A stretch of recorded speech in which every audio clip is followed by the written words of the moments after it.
Oi, gente, Roberto Rilubiscaro aqui. A explosão e eclosão do movimento punk em 1977, com a sua ideologia de que qualquer um podia tocar música, né? Você não precisava ser um super deus da guitarra ou fazer 200 mil acordes virtuosos nos sintetizadores, aliado a um barateamento, né, dos custos de sintetizadores e produtos tecnológicos para a música, fez com que surgisse uma nova geração de músicos que depois viria a ser conhecida como a geração do synth pop. Né? Dentre esses grupos surgiu um em Sheffield, uma cidade tradicionalmente industrial naquela época, no norte da Inglaterra, né? A cidade do aço. Essa banda era o The Human League. Tá? Eles chegaram a lançar dois álbuns em 79 e 80, o Reproduction e o Travelogue, que eram assim bastante marciais, né? Era uma coisa meio vanguardista, de quem tinha ouvido muito Kraftwerk, Giorgio Moroder, mas também Bowie, como chama? Aquele pessoal krautrock alemão, glam rock. Então eles eram assim, faziam música, vamos dizer, séria com eletrônica. E claro, não era só o Human League que estava fazendo. Tinha o Gary Newman, que ficou bem grandão na Inglaterra, mas os primeiros superstars, né, as primeiras estrelas mesmo do synth pop foi o pessoal do Human League, tá? Em 1981, com o estouro assim, absoluto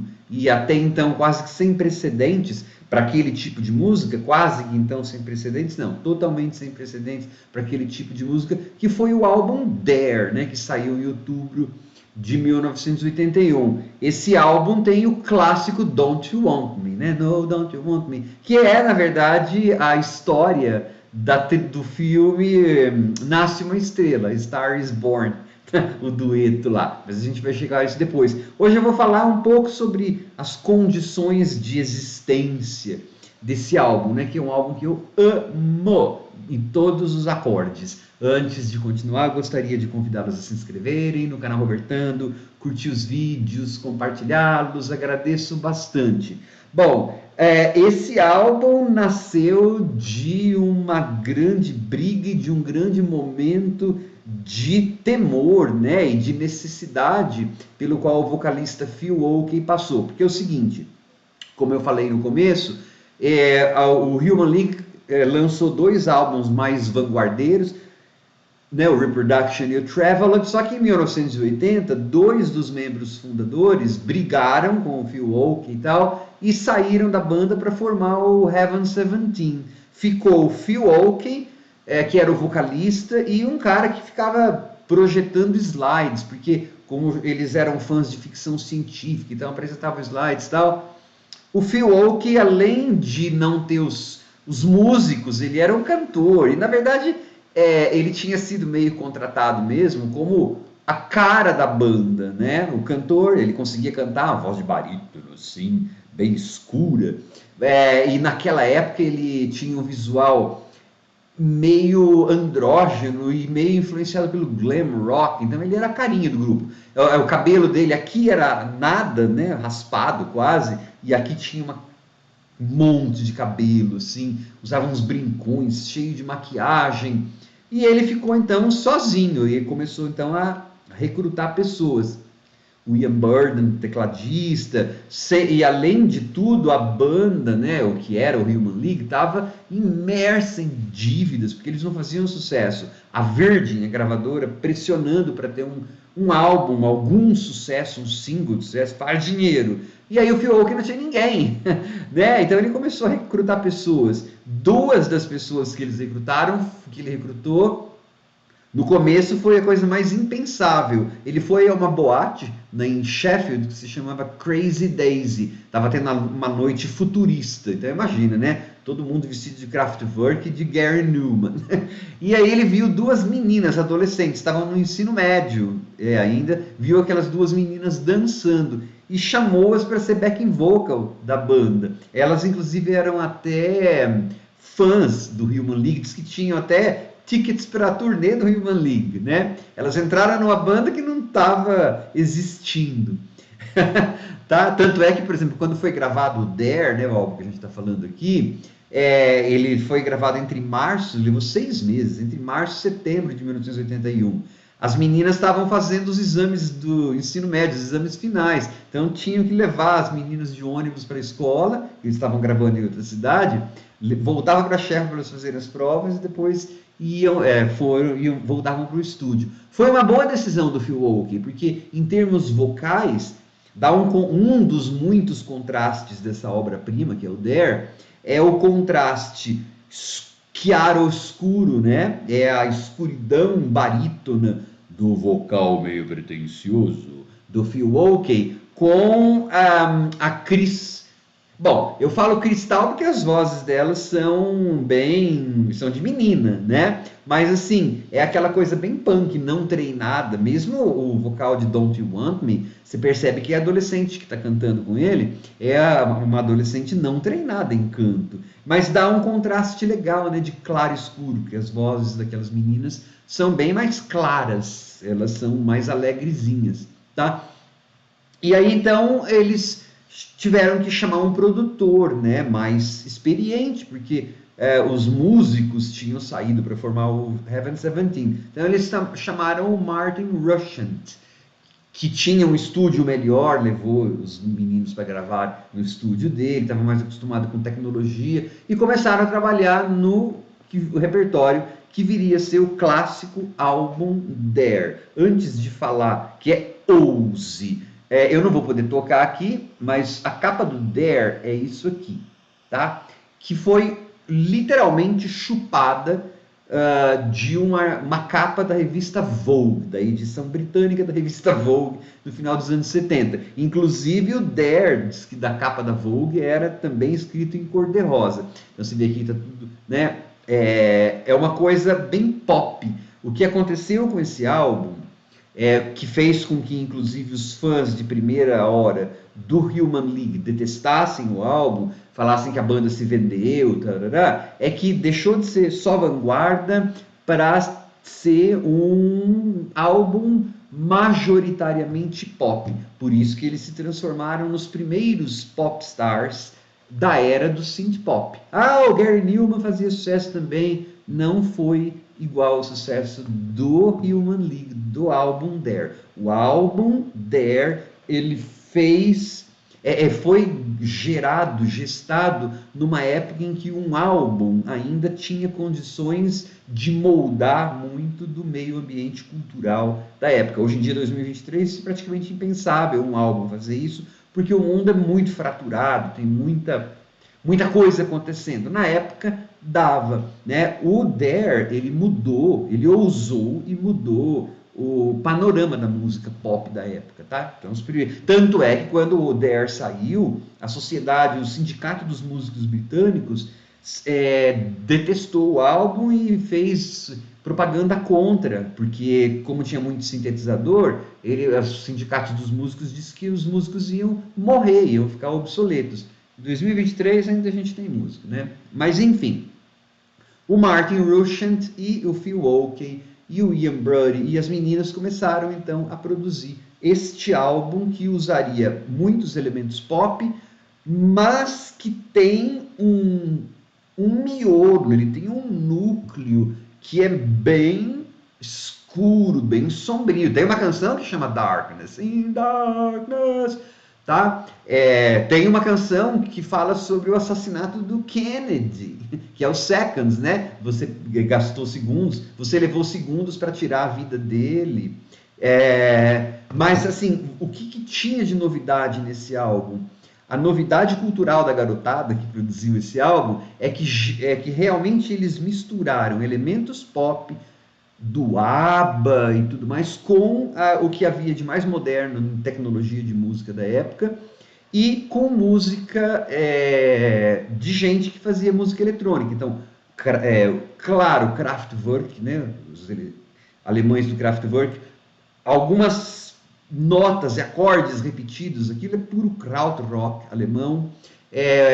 o visual do Phil Oakey era puro glam rock, David Bowie e Roxy Music, não dá para esquecer isso, mas com grandes elementos de música pop também. Então, você tem um álbum que, ao mesmo tempo em que você tem batidas robóticas, né, do New Romantic e dos sintetizadores gelados, você tem também, por conta dos vocais e das repetições pop, sempre esse lado humano da tecnologia, né? E com grandes singles, são 10 faixas, tá? Por exemplo, você pega a primeira, The Things That Dreams Are Made Of, e o Open Your Heart, as 3, 4 primeiras canções desse álbum, as 3 pelo menos primeiras canções, elas são bem pop, só que se você, é que eu não vou poder tocar aqui, né, porque essas coisas têm direito autoral, esses álbuns grandões eu não toco porque pode dar problema para mim. Mas você pega, por exemplo, Open Your Heart, que provavelmente claro, Don't You Want Me é a mais famosa, eu canto a letra decore e salteado, mas acho que a minha favorita é Open Your Heart. Ela é bem sóbria e, por exemplo, o refrão, ele não entra imediatamente na canção. O refrão primeiro vem tocado numa linha de sintetizador, aí depois, mais pro meio da música, que você vai abrir o refrão. E se você pegar o arranjo, por exemplo, de Open Your Heart, ou o arranjo especialmente The Sound of the Crowd, o som da multidão, você vai perceber assim, os arranjos, muitas vezes, você tem uns instrumentos que você consegue acompanhar direitinho as linhas de cada instrumento. Parece que é um sons esparsos que acabam se juntando para criar uma parede de sintetizadores. Na época, aquele som era novo. Roland, sintetizadores Roland, Casio, imagina, já é tudo analógico, mas naquela época isso era moderno, com as mais ou menos recém-criadas drum machines, baterias eletrônicas, tá? Aliás, se você perceber, prestar atenção, você vai ver que o álbum tanto tem, por exemplo, algumas influências, ou está fazendo alguma coisa parecida com a New Order, ou que a New Order faria, o Do or Die, que é uma coisa de 5 minutos e pouco, que fecha, na verdade, o lado A desse álbum, todos pensando na versão em vinil, né? Embora, claro, que eu escute no Spotify.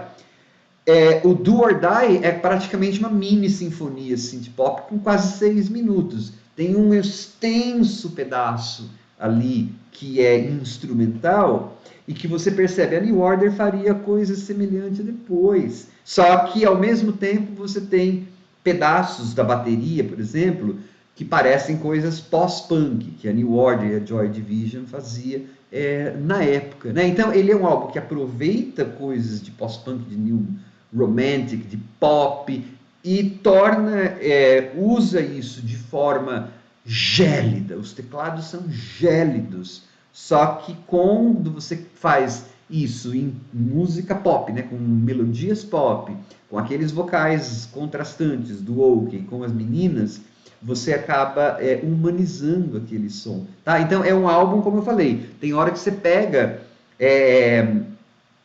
é um som que não existia praticamente na época, gente. É difícil hoje em dia a gente imaginar, né, em 2023 algo que não exista, tal. Mas para as massas, vamos dizer assim, aquele som não existia. E o álbum catapultou para número 1, assim, foi lançado em outubro e foi catapultado para número 1. Na segunda semana já estava nas charts, né?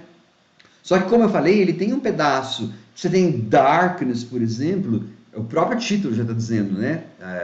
Que é uma escuridão. Mas você tem faixas, por exemplo, como Seconds, que eu falei que é do assassinato do Kennedy. Você tem a I Am The Law, que é a segunda faixa do lado B, que ela é assim totalmente escura, obscura, totalmente introvertida. E eles eram são, né, fãs de ficção científica.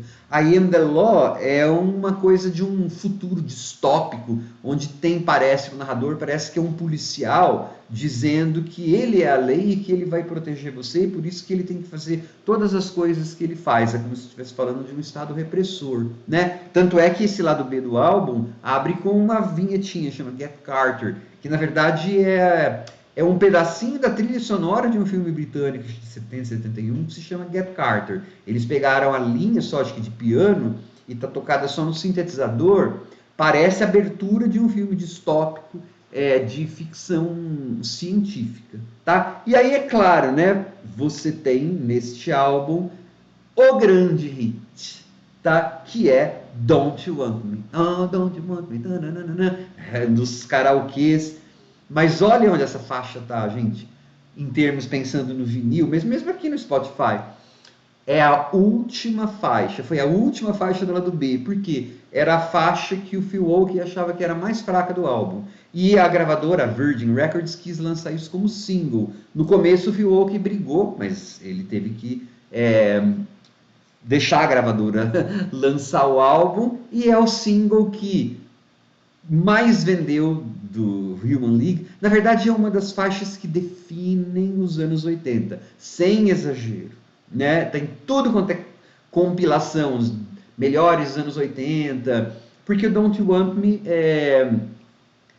fez com que essa música sintetizada né, realmente chegasse ao grande público. O Gary Newman e os outros não tiveram essa oportunidade de fazer isso. Esse álbum There, ele foi para o primeiro lugar, mas ele não foi só para o primeiro lugar na Inglaterra. O que aconteceu? Em 1982, ele explodiu no dificílimo de penetrar mercado norte-americano. É muito difícil estrangeiros penetrarem lá. E a Human League foi, na verdade, ponta de lança da segunda invasão britânica. A primeira invasão britânica lá da época dos Beatles. O Human League fez com que uma nova leva de grupos britânicos enchesse, por um período curtinho, mas foi as paradas norte-americanas. Muito porque a MTV, né, estava iniciando as atividades nos Estados Unidos e eles não tinham muitos videoclipes, que era uma coisa nova.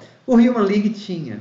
Então, a MTV usou videoclipes de várias bandas britânicas, porque elas é que tinham os videoclipes. Claro, isso fez com que elas fossem muito conhecidas. Então, na metade de 82, esse álbum também explodiu nos Estados Unidos. E explodiu em tudo quanto é lugar, né? Canadá, no Brasil tocava bastante Don't You Want Me. Então, assim, a importância do There tá desde a gráfica da capa, do tipo de sonoridade, né? Isso que eu falei, desses instrumentos sintetizadores ocuparem a frente do mix, serem gélidos, só que ao mesmo tempo estarem assim, transmitindo emoções humanas, né? Coisa que na vanguarda não acontecia, era mais robótico mesmo.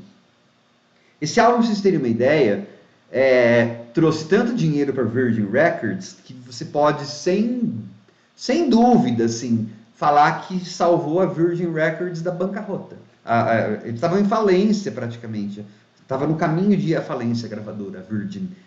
Esse álbum vendeu tanto, trouxe tanto dinheiro que ele salvou a gravadora de tanto sucesso que fez. E claro, depois do sucesso do Dare, do Ouse, aí você teve uma enxurrada nos primeirinhos anos, assim, dos anos 80, das duplas e das bandas de synth pop mais comerciais, mais pop, synth pop. Eu estou gritando pop, que é para mostrar que aí a ênfase estava no pop.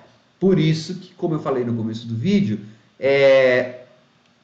esse álbum fez com que alguns fãs de longa data, os dois primeiros álbuns, né, acusassem a banda de comercialismo e deixaram a banda. Nunca mais. Óbvio, depois que você faz um álbum assim, é muito difícil você repetir o feito, tá? Poucos artistas conseguem fazer isso. álbuns seminais, assim, mais de um. A lista é muito curta, é Beatles, é David Bowie, Kraftwerk. O Human League não. Na verdade, o Human League se envolveu em brigas internas. E aí, se você pega o álbum de 1984, singles como The Lebanon, que é até legal, tal, mas aí você vê uma banda que há 3 anos antes era pioneira no que fazia, e o single The Lebanon do Histeria, de 84, parece que é o Human League correndo atrás do U2, né? Parece querendo falar de política e fazendo umas coisas com guitarra, já, sabe assim, é uma banda que tinha perdido o pé da onde estava. Mas isso seria outra história de um outro vídeo que eu não vou fazer, né? Eu acho que o álbum do Human League é o Dare, e é um grande álbum, é uma obra-prima, tá? Maravilhoso. Quem não conhece deveria conhecer, e quem conhece e não sabia da história ou da importância, é essa que eu tentei transmitir para vocês do vídeo, tá? Maravilhoso. Para mim não tem nenhuma faixa perdida. E Don't Want Me, né? Com aquela fluidez pop, aquela bateria, aquela coisa, aqueles vocais não profissionais daquela menina, mostram assim um frescor pop, mas muito bem feito, de uma coisa nova, né? Então, não dá para não amar, no caso da minha geração e de eu que amo música eletrônica, de forma geral, e synth pop, né? Mais especificamente. Tchau.